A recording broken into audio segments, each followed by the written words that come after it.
सावधान ओडिशा आपण मानक स्वागत। आज हूँ 3 मार्च सोमवार। चलतु देखने देश विदेश 15टी बड़ खबर। जदि एपर्यंत वीडियो को लाइक करना यथाशीघ्र वीडियो को लाइक करूँ जहाद्वारा एभली गुरुत्वपूर्ण खबर आपण मान पाखे सर्वोदय पहुँच। नंबर 1 पाटणार हेबो मेगा स्टील प्लांट जेएसडब्ल्यू ओ पीओएससीओ सह होईची एमओयू। पाटणार हेबो मेगा स्टील प्लांट 30,000 रु 40,000 कोटी टंका व्यय जेएसडब्ल्यू ओ पीओएससीओ कंपनी सरकार सहित एमओयू करथिबा कहिसथि मुख्यमंत्री मोहन चरण माझी। चंपुआ चंद्रशेखर कॉलेज वार्षिक उत्सव में जोगदेवा अवसर में यह कहते मुख्यमंत्री। नंबर 2 बंदर भित्तिक अभिवृद्धि बड़ संभावना। एवं राज्यर बंदर क्षेत्र को विकसित करने लगी राज्य सरकार नुआ रोडमैप उपर कार्य करुछंती। एथर राज्य बजेट रे बंदर विकास लगी 700 कोटी टंकार व्यवस्था करा जायछि। एभली स्थिति रे नौ परिवहन क्षेत्र में पूर्व एशिया और प्रशांत महासागरीय अंचल लगी राज्य द्वारा पलटिबार ढेर संभावना रखुछि, जहां बंदर भित्तिक विकास क्षेत्र में राज्य लगी नुआ सुजोग आनियो बोली आशा करा जाउछि। राज्य रे इंचुडी एवं बाहुदारे नुआ बंदर आसवाक जाउछि।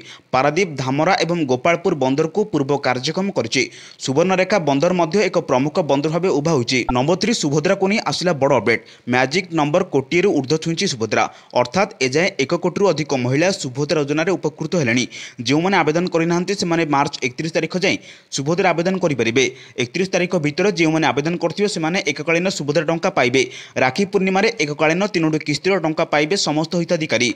एनी उपमुख्यमंत्री प्रभाती परिडा सूचना देइचंती। मार्च 6 रे मिलिबो सुभद्रार प्रथम किस्तिर पंचम पर्याय टंका। प्रथम किस्तिर पंचम पर्याय सुभद्रा योजना रे 1,70,000 महिला टंका पाइबे। हिताधिकारी खाता को जीव 5,000 टंका। नंबर 4 मार्च 22 जाए सीयूईटी यूजी आवेदन। स्नातक नामलेखा पाई शनिवार ठू आरंभ होइछि एकक विश्वविद्यालय प्रवेशिका परीक्षा यूजी आवेदन। मार्च 22 तारिख जे आवेदन सुजोग मिलिबो। 23 तारिख मध्य आवेदनकारी निजर फॉर्म फी दाखल करिपारिबे। मार्च 24 रु 26 तारिख मध्य फॉर्म संशोधनर सुजोग मिलिबो। मे 8 रु जून 1 तारिख जाए मध्य परीक्षा हेबो। सीयूईटी यूजी नामलेखा आवेदन पाई साधारण वर्गर शिक्षार्थी 1000 टंका फॉर्म फी देबे। एथिरे सर्वाधिक 3टी विषय पाई आवेदन करिपारिबे। जदि एबाद अन्य विषय पाई फॉर्म पूरण करंती तेबे प्रति विषय पाई आ 400 टंका अतिरिक्त पड़िबो। नंबर 5 केन्दुझर गस्तरे जिबे मुख्यमंत्री मोहन माझी। उत्तर ओडिशा गस्तरे थिबा ओडिशार मुख्यमंत्री मोहन चरण माझी रविवार केन्दुझर जिला गस्तरे आसुथिबा जणा पड़िछि। रविवार सकाळे हेलिकॉप्टर जसीपुर ठारू केन्दुझर पहुंचिबे। धरणीधर विश्वविद्यालय परिसर रे आयोजित आंचलिक कृषि यंत्रपाति कार्यक्रम रे जोग देबे। पर निज ग्राम रायकोल रे क्रिकेट टूर्नामेंट उद्यापनी उत्सव में जोग देबे। केन्दुझर सर्किट हाउस रे रात्रि जापन पर सोमवार सकाळे भुवनेश्वर यात्रा करिवे। नंबर 6 चलित वर्ष प्रथम थर पई ताती 38 डिग्री टपिछि। शनिवार टिटलागढ़ रे तापमात्रा सर्वाधिक 38.5 डिग्री रेकर्ड होइछि। ए राज्य रे ततला शहर पालटिछि। मार्च मास आरंभरू एभली ताती बढ़िबा चिंतार कारण पालटिछि। आगको ताती आउरी डराइबे बोली आशंका सृष्टि हेलानी। ए वर्ष मार्च मासरू मे मास जाए ग्रीष्म लहरी अवधि बढ़ियो बोली पाणीपाग विभाग सतर्क कराइछि। एहार प्रतिफलन एबेठारू दिसिलानी। मार्च मास आरंभ हेउ ताती 38 डिग्री टपिलानी। शनिवार 11 शहर तापमात्रा 37 डिग्री बा एहार अधिक रही। झारसुगुड़ा रे 38.2, बलांगीर रे 38, सोनपुर रे 37.7, अनुगुल रे 37.7, संबलपुर रे 37.7, सुंदरगढ़ रे 37.5, भवानीपाटना रे 37.2, हीराकुद रे 37.1, बौद्ध रे 36 और बारिपदा रे 37 डिग्री रेकर्ड होइछि। नंबर 7 मार्च 6 रे मिलिबो सुभद्रार प्रथम किस्तिर पंचम पर्याय टंका। प्रथम किस्तिर पंचम पर्याय रे सुभद्रा योजना रे 1,70,000 टंका पाइबे महिला। हिताधिकारी खाता को जीव 5,000 टंका। एने एक्सरे मुख्यमंत्री कार्यालय सूचना दी जाइछि। सेहीपरि मार्च 8 तारिख में अंतर्राष्ट्रीय महिला दिवस रे हिताधिकारी सुभद्रा द्वितीय किस्ती प्रदान करा जिवो। एहा द्वारा 1 कोटी रु अधिक हिताधिकारी उपकृत हेबे। राज्य में वर्तमान सुधा प्रथम किस्तिर चतुर्थ पर्याय 98 लाख हिताधिकारी सुभद्रा योजना सामिल होइचंती। नंबर 8 चामोली रे हिमस्खलन रे एबे सुधा 6 लोकक मृत्यु होइछि। उत्तराखंड चामोली रे होइतिबा हिमस्खलन 3 दिन पर एवं भी जड़े श्रमिक अनेक फुट बरफर तले चापी हुई रही। रविवार सकाळे संधानी कुकुर और हेलिकॉप्टर साहाय्य आरंभ होइतिबा रेस्क्यू ऑपरेशन 3 जन लोकों सबको खोजी बाहर करा जायछि। आ जनकर तलाशी जारी रही। यह सह एही दुर्घटना रे मृतकों संख्या 6 हो जायछि। बद्रीनाथ पाखरे माणा गाँव में शुक्रवार दिन हिमस्खलन आसिबा जोगु पाखापाखि 54 श्रमिक बरफ तले चापी हुई जाइतिले।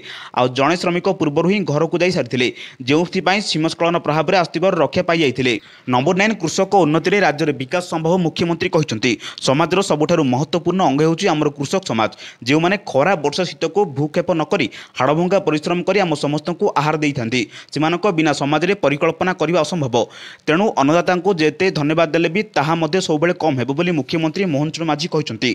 धरणीधर विश्वविद्यालय पड़िया 5 दिन व्यापी आयोजित आंचलिक कृषि यंत्रपाति मेला को उद्घाटन कर मुख्यमंत्री श्री मोहन माझी कहते ओडिशा एक कृषिभित्तिक राज्य भाव 60 वर्ष अधिक लोके कृषि एवं आनुषंगिक कार्य उपर निर्भरशील आम सरकार आसिया मात्रे 24 मिनिट मध्य राज्य में चाषी भाई और भौणी मान आय वृद्धि करने कृषक समृद्धि योजना कार्यकारी निष्पत्ति होता। नंबर 10 राज्य सरकार अंगनवाड़ी केन्द्र में शिशु मानक दि जाउथिबा अंडार मूल्य वृद्धि करिसेंति। अंडा दर 5 टंका रु 7 टंका को वृद्धि कर जायछि बोली उपमुख्यमंत्री प्रभात परिडा शनिवार दिन एक्स रे उल्लेख करिसेंति। कोमलमती शिशु मानक पोषण को दृष्टि रखी राज्य सरकार निष्पत्ति नैछंति। यह द्वारा राज्य सरकार वर्ष को अधिक 175.14 कोटी टंका खर्च करेंगे। अंडा दर वृद्धि पर उपमुख्यमंत्री श्रीमती प्रभात परिडा मुख्यमंत्री मोहन चरण माझी को कृतज्ञता जणाइछंति। उल्लेखयोग्य जे अंगनवाड़ी केन्द्र में दि जाउथिबा अंडा दर बढ़ाइबा पूर्व दाबी हुई आसुला। नंबर 11 पाटणार हेब बृहत स्टील प्लांट। केन्दुझर जिलार पाटणार एक बृहत स्टील प्लांट प्रतिष्ठा कराजिबो। रविवार मुख्यमंत्री मोहन चरण माझी यह घोषणा करिसेंति। केन्दुझर जिला चंपुआ स्थित चंद्रशेखर कॉलेज रे वार्षिक उत्सव कार्यक्रम में मुख्यमंत्री जोगदे घोषणा करथिले। कारखाना प्रतिष्ठा लागि जेएसडब्ल्यू एवं पोस्को कंपानी सरकार सहित बुझाणा पत्र स्वाक्षर करछंती। 30 रु 40 हजार कोटी टंका व्यय कारखाना प्रतिष्ठा होबोली मुख्यमंत्री कहिसंती।